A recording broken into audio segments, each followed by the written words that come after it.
চৰম বিত্তীয় সংকটত পৰিছে অসম চৰকাৰ। অসম চৰকাৰে এতিয়া যিবিলাক বিভাগত তেওঁলোকৰ মানে চৰকাৰী পইচা জমা আছিল সকলোবিলাক ঘূৰাই বিচাৰিছে। মই অসমৰ ৰাইজৰ জ্ঞাতাৰ্থে এটা ক'ব বিচাৰিছো, গাঁৱে গাঁৱে অলিয়ে গলিয়ে এতিয়া মই দেখিছো আমাৰ এইফালেও ভাল ভাল মানুহেও বিজেপি সদস্যতা ল'বলৈ গৈছে। কিয়? তেওঁলোকক প্ৰলোভন দিয়া হৈছে যে আঁচনি দিব, ঘৰে ঘৰে পইচা সোমাব, তেওঁলোকে চৰকাৰী আঁচনি পাব।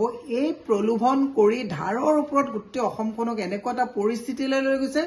আৰু মানুহেও আমাৰ মই বিশেষকৈ মাতৃ সমাজৰ কথাই কৈছো, মাতৃ সমাজেও এই যে ধাৰ হৈছে গোটেই কক বকাই থাকিবলগীয়া এটা অৱস্থা হৈছে। অসমখন যে আজি তাৰিখত শ্ৰীলংকাৰ নিচিনা এটা অৱস্থালৈ গুচি যাবলগীয়া অৱস্থা হৈছে, এই কথাটো অসমৰ মাতৃ সমাজেও বোধগম্য হোৱা নাই। আজি তাৰিখত বিজেপি যিটো মেম্বাৰশ্বিপ হৈছে, মেম্বাৰশ্বিপটোত বিজেপিক বেয়া পোৱা মানুহেও মেম্বাৰশ্বিপ লৈছে। কাৰণটো কি? কিবা পাব, কিবা পোৱাৰ যিটো প্ৰলোভন।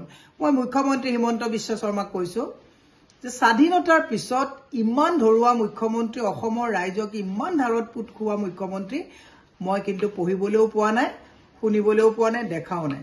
ব্যৰ্থ হৈছে। ইয়াৰ পৰা হাৰিয়ানাত গৈ আপুনি কৈছে 500 টকাত গেছৰ চিলিণ্ডাৰ দিব, ইমান মিছা।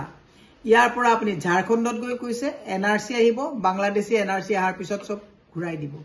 ইমান বাকি ফাকি মিছা প্ৰলোভনেৰে সময় নষ্ট কৰি অসমৰ ৰাইজক যে একদম বিত্তীয় সংকট অৱস্থা এটালৈকে। যোৱাকালি খবৰ এটা পালো, JJMত যিমানবোৰ আমাৰ থলুৱা ঠিকাদাৰ আছে সকলোকে কামবিলাক য'ত যেনেকে আছে তাতে বন্ধ কৰিব দিছে। পানী পাইপ লগালে, বনাই থোৱা ৰাস্তাবিলাক খানি খানি নষ্ট কৰিলে, পানীটো ৰাইজে নাপালে, এতিয়া আধাত কাম বন্ধ কৰি থলুৱা ঠিকাদাৰবিলাক মোৰে চিনাকি কমেও 1 ডৰ্জন ঠিকাদাৰে কালি মোৰে কপালে হাত দি কৈছে যে বাইদেউ কি যে অৱস্থা হ'ল, এতিয়া আমি মানে কেনেকে কি কৰিম ভাবি পোৱা নাই। পাণ দোকান দিবলগীয়া এটা অৱস্থা। যোৱাকালি আৰু এজন ঠিকাদাৰে মোক ফোন কৰি পেলাই কৈছে যে বাইদেউ কেনেকে চলিম, গাড়ীখন লৈ পৰিয়ালটো পূজাত লৈ যোৱা কথা চিন্তা কৰিবলৈ বাধ্য, মানে চিন্তা কৰিব নোৱাৰা এটা অৱস্থা হৈছো।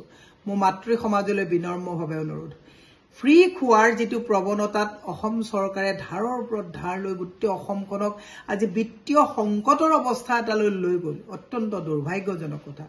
সেয়ে মই মুখ্যমন্ত্ৰী হিমন্ত বিশ্ব শৰ্মাক কৈছো, হাল এৰি শিয়াল বহুত খেদিলে, ৰাজধৰ্ম পালন কৰক।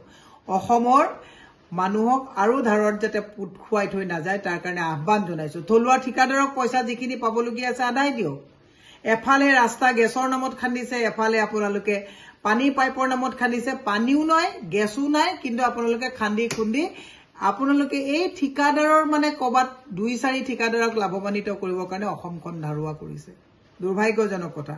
সেয়ে মই অসমৰ মাতৃ সমাজক হাতজোৰ কৰি অনুৰোধ জনাইছো, ধাৰত ফ্ৰী ল'বলৈ গৈ যুৱ প্ৰজন্মক যাতে আপোনালোকে এটা ধৰুৱা অৱস্থাত আত্মঘাতী কৰিবলগীয়া অৱস্থালৈ লৈ নাযায় তাৰ কাৰণে আহ্বান জনাইছো। আৰু বিজেপি সদস্যতাৰ নামত যিটো প্ৰলোভন দিয়াৰ আৰম্ভ কৰিছে, হিমন্ত বিশ্ব শৰ্মাই খবৰ কাগজবিলাক পঢ়িব, হিমন্ত বিশ্ব শৰ্মাই চৰকাৰী বিভাগৰ কথাবিলাক পঢ়ি পেলাই অসমখন আৰু ধাৰত পুত নোযোৱাবৰ কাৰণে মই তেখেতক টানি আহ্বান জনাইছো। ধন্যবাদ।